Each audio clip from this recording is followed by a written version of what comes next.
Ymgyrch newydd a chit newydd rygbi, ond am y tro cyntaf erioed bydd tîm merched rygbi Cymru yn chwarae mewn siorts coch, yn hytrach na rai gwyn traddodiadol.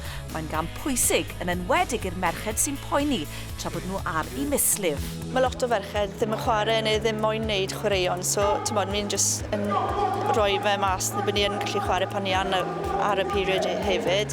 A mae fe'n jyst helpu hefyd, mae wycan helpu gyda shorts tu ôl y shorts coch hefyd, so mae fe'n gret ni jyst gallu chwarae, bod yn normal a yn ffocysu ar y rygbi. Mae llwyth o ferched ifanc yn cael y period anxiety pryd maen nhw'n chwarae, so y trans bod ni'n wisgo'r shorts coch yn jyst alluogi ni jyst ffocysu ar chwarae a dim becs amdano fo. Ac mae'r podlediad yma yn trafod iechyd merched a ffynciau fel y mislif yn agored iawn.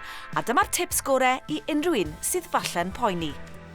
Tip prif un, byddwch yn barod, ewch a period pads a tampons efo chi yn eich bag chi, downloadwch app fel Flow i tracio'ch period. Rhif 2, daliwch at i symud, peidiwch at stopio gwneud chwaraeon achos eich mislif chi. A trydydd peth, y peth pwysicaf, peidiwch ag ymddiheuro, mae'n hollol naturiol. Mae'r cam bach yma gan Undeb Rygbi Cymru yn gam pwysig, ond y gobaith bydd y newid yma yn rhoi mwy o hyder i ferched o bob oedran barhau i fwynhau'r campau a chystadlu.